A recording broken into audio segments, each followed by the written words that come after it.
Look at Jeffy snuck it in. Nice that they could beat some teams. And go man, tell them, kid. No disrespect, though. No disrespect. The Trojans are beating you guys. Go Big Red! Our usual Thursday fun with the Bussin' Boys, and lots of football is on the way, but we begin with Basins on this weekend. Orlovsky, give me something bold.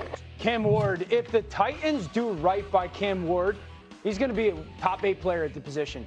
Some of his throws are absolutely insane that he puts on tape. And I'm trying to tell Titans fans, you're like, hey, his feet are sloppy. Yeah, the team around him is on a struggle bus right now.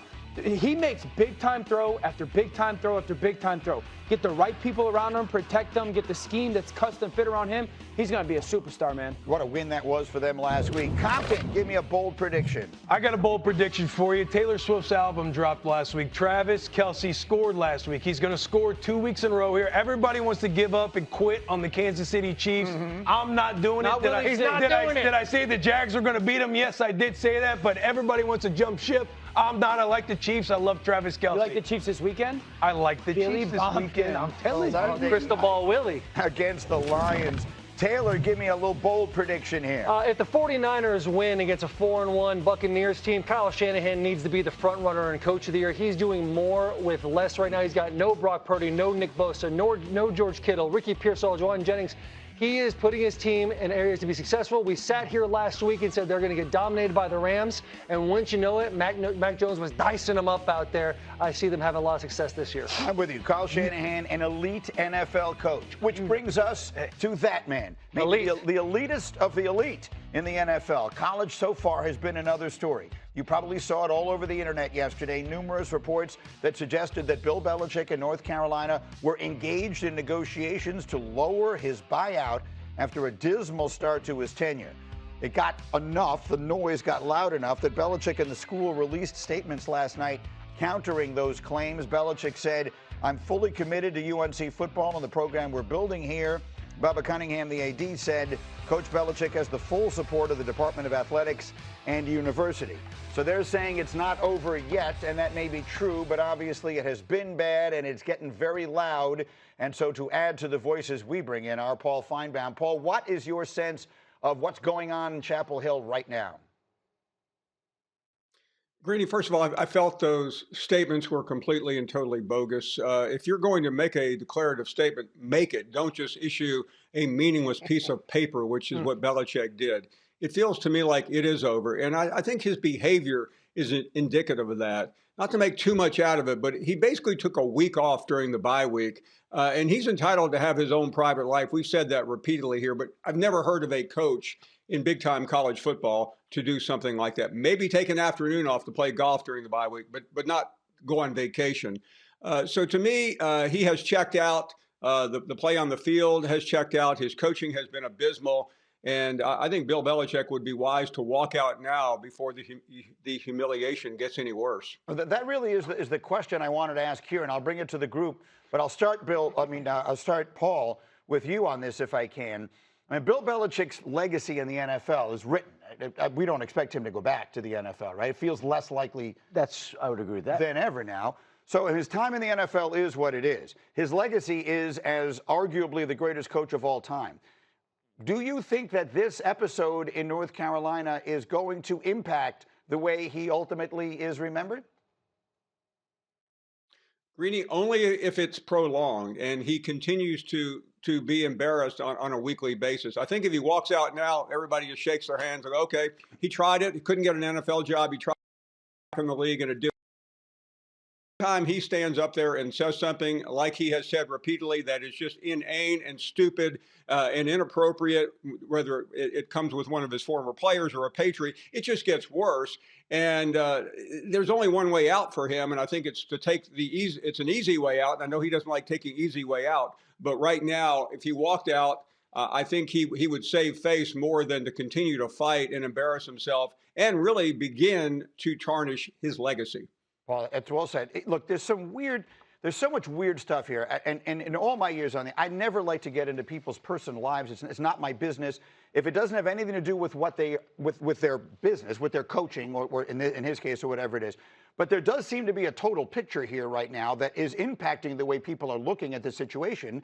And the reaction that I'm sensing is generally none of this feels like the person who Bill Belichick has been for the last 50 years in the NFL, right? Like the behavior, the performance on the field is one thing, but everything seems so completely removed from what we expected. It does feel to me like it's changing the way people look at him. You guys live in this stuff every single day. You live in the internet conversation a little more than I do. What is your sense of the whole thing? Yeah, I mean, you were saying it. Like, the thought of Bill Belichick coming to North Carolina, like, there were a lot of question marks before the season. I think they're beginning to get validated.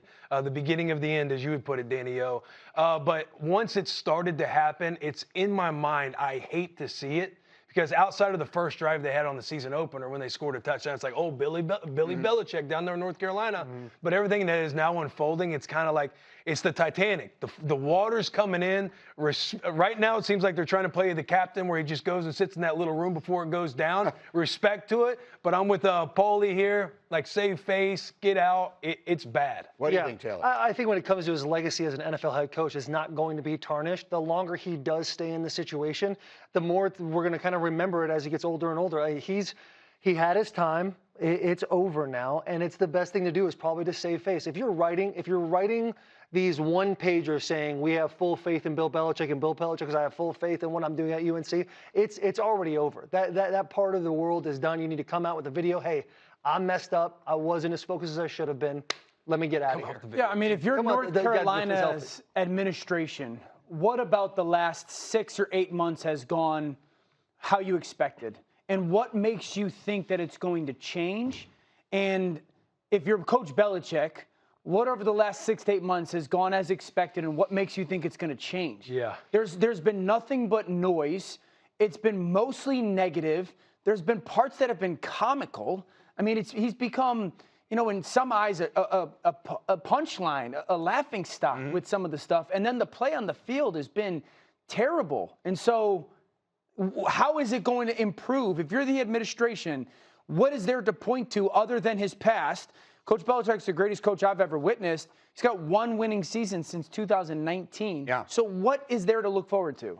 I'll just give you the flip side. I understand everything that everybody's saying, and there are some things that you can't argue against. I would say that the school gave him a 5-year, $50 million commitment. That's how some people in the program feel. They feel like they haven't had a recruiting class yet. They now are scheduled to have a top 20 recruiting class this upcoming season. They feel like they're not giving up on a coach after 5 games when you're talking about one of the greatest coaches in history. I hear everything that everybody's saying, and it is hard to argue with any of those points. But I'm just telling you there's a feeling within that organization from the people involved. That's how they feel, and we'll see how it plays out. If you were a recruit and you've witnessed this season and certainly this past week, are you interested in going there? They have a top 20 recruiting class, and you're out recruiting right now. You could answer that better than But right now, else, so if I take you back to some Willie C days in Nebraska when Bill Callahan was the head coach in Nebraska, we had a top 5 recruiting class, Blaine Gabbert, Jonas Gray, a bunch of guys, top 5. They had a year there with Bill Callahan to where it all went to crap. And it fizzled out. Guys decommitted. Your boy stayed.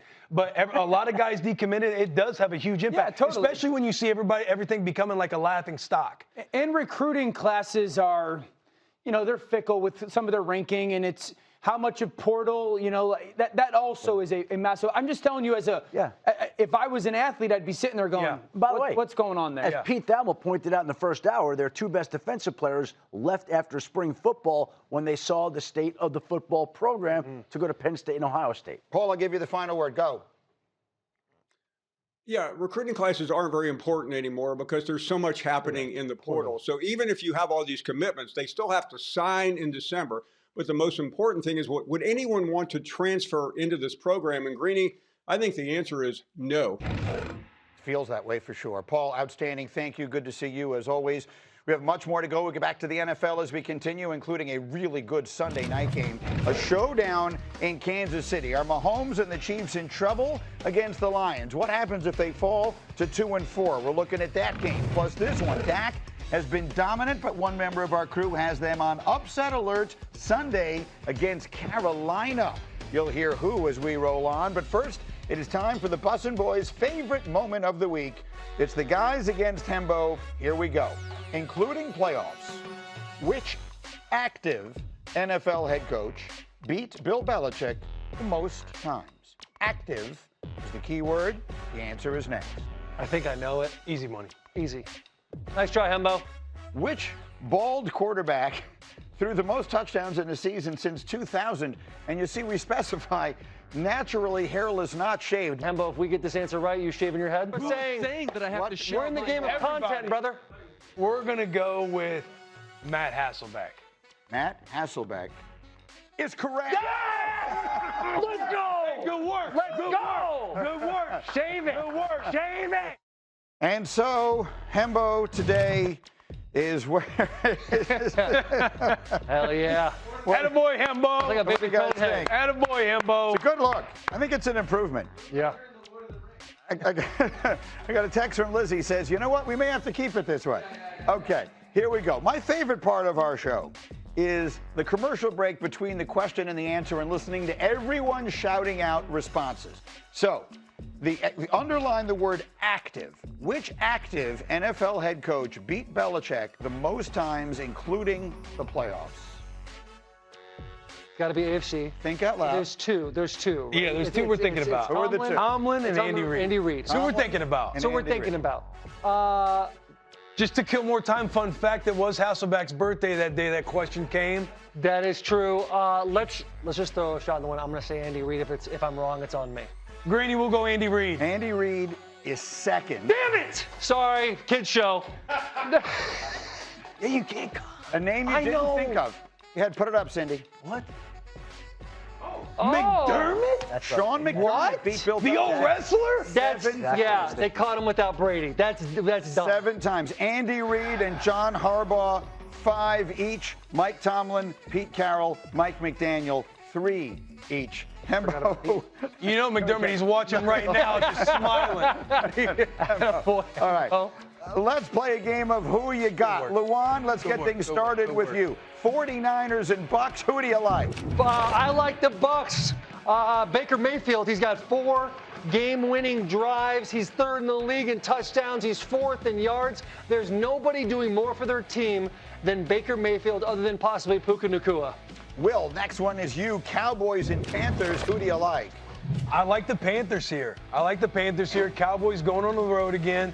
Panthers 2-0 at home. Look, Bryce Young, not the, kind of middle of the pack quarterback, but kind of spicy with his arm, knows how to operate. Not really. Enrico, dude, I'm telling you, watch just a little bit. He knows where he's going with the football, but I like the Panthers here. Orlovsky, we didn't have you on Monday to talk about that Cowboys offense. Yeah. But playing without their entire offensive line and C.D. Lamb, they dominated a miserable Jets defense. But I'm extremely impressed. The whole league is talking about Dak and how well he's playing.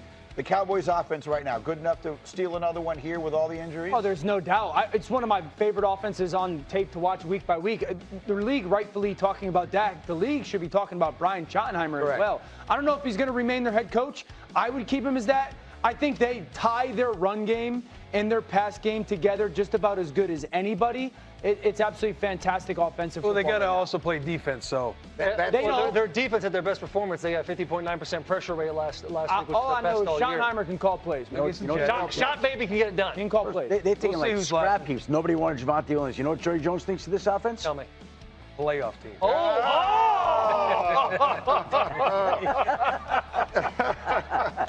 If you know, you know. Okay, Danny, Well done, Lions, Jeff. Chiefs, who you got and why? I'm going to take Detroit. Detroit's the best football team in the NFL. It's the most complete football team in the NFL. Their backs are outstanding. Their offensive line looks like it has over the past couple years. Now, I love what the Chiefs have done over the past couple weeks with their offense, under quarterback, under center, moving the pocket a little bit. I think the Lions defensively are so good understanding man coverage concepts. And as much as I've liked this improved Chiefs offense, the pass rush is non-existent right now. Let's go right to the tape. Look, you've got some tape for us on the Lions offense, and frankly, there's almost nothing in the league I like more than watching the Lions offense. Yeah, the 12 personnel package they present the defense is just so difficult because do you want to play versus the run or do you want to play versus the pass? When they put those tight ends together, it's just a different and very difficult thing to understand. They got them linked up there, and I think with Gibbs in the backfield, it's huge because as a defense, you're like, all right, we want numbers down near the football. 8 guys. We're going to try to stop the run on early downs. Ball fake by Jared Goff. There's that run action. You have wide open receivers down the field because you want to have people down to the football, too. You have linebackers covering tight ends. Advantage offense. Okay, then you go a little bit later. It's the same formation, 12 personnel, 1 back, 2 tight ends, Gibbs in the backfield. But look, last clip was 1 safety. Now you're playing 2 safeties. This is a defense saying we want to defend versus the pass. Well, good luck, because then Jared Goff's just going to turn around. I mean, look at this. You like that space in your run game for Jahmyr Gibbs? I mean, that's easy for that offense. So when those 2 tight ends on the field with Gibbs, I just think defensively, you're in such a pickle of do you want to stop the run or do you want to stop the pass? They're so diverse offensively. They can beat you any way you want to play. I agree. I think the Lions are the best team in the league. I like what Kansas City is doing. You like them, Compton, well enough to say you think Kansas City wins this week. Yeah, look, everybody's quitting on the Chiefs. Everybody hates the Chiefs, not Willie C. I'm taking the Chiefs this week. Their offense over the last 2 games, 32.5 points. They have the capabilities to win this game. Yes, defensively, they do have some question marks, inconsistent. Their pass rush has to get home, but they're protecting Mahomes very well right now. And I think with the embarrassment and the feeling that you have seeing the Chris Jones clip go viral, some of the things they did uncharacteristically for a Chiefs team having that many penalties, I think there's going to be a pissed off Chiefs team at home at night. Give me Chiefs prime time. I don't disagree that the Chiefs offensive line has been playing better, but they also haven't got up against a defensive line with Aiden Hutchinson and Mohammed. Aiden is the only defensive end to record 7 pressures and a sack in 3 separate games this year. He is getting after the quarterback. He's playing at a defensive player of the year level, and their offense is not slowing down anytime soon. I think we need to start looking at week 1 as like an extended preseason. For sure. It really is. Like, all the question marks about John Morton elevating guys internally, those are all solved now. 100%. And there was also that. Anyone walking into that situation, the Packers having just made that trade for Micah Parsons, his first game, place was crazy. That game at this point certainly feels like an outlier, maybe for both teams. We'll see if Green Bay bounces back. Certainly the Lions right now look unbelievable. Well, there was an adjustment for the Lions and their coordinators. People forget it was still Dan Campbell's offense. And for him to be back involved in it and some of the play calling, I mean, that matters, and it's shown up in the way that they've played. They are still a dominant team, despite losing Ben Johnson, despite losing Aaron Glenn. It hasn't slowed them down. But I will say, I'd be shocked if the Chiefs didn't come out and play a great game on Sunday. No doubt. They'll be able to keep pace. The Chiefs are going to be just fine. They were about to score 35 on the road with 13 penalties. Their offense is coming around. Absolutely. The biggest question mark in Kansas City right now, because I agree that the offense, the way that they're running it scheme-wise, can they get to the passer? Because right now the pass rush is non-existent. Chris has always been that guy. Karlaftis has certainly had moments. They got to figure out a way to get their pass rush. 2-3 years ago it was top 5. Right now it's bottom 10. A reminder, they get Rashee Rice back after this game. It's a 6-game suspension. Fantasy. So maybe they go on a little bit of a run, and we'll see if they're looking up at both Denver and the Chargers in the division. Meanwhile, an angry bird lands in New York tonight. Does Philly need to make a statement against the Giants? Dan's going to show you exactly what is wrong with the Eagles' offense. Plus, Arch Madness in Texas. Does Manning deserve more respect than he's getting? Yes. Might be a contrary opinion, but a lot of people hold it, There you go, including, Danny as you can tell, one right here. We're on it next. Get up. Number 1 pick.